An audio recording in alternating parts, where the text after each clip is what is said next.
मतलब के 5 5 5 5 છે ને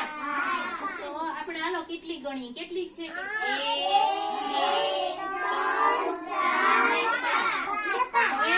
બીજી સાઈડ માં જોઈએ તો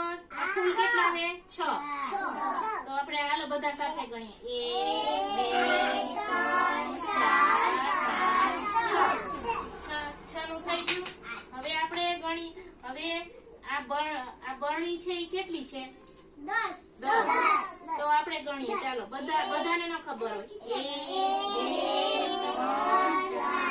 5 6 7 8 9 10 તો 10 બરણી થઈ અને આ ઘડિયાળ કેટલી છે 9 છે કેટલી છે તો ચાલો આપણે સાથે ગણીએ 1 2 3 4 5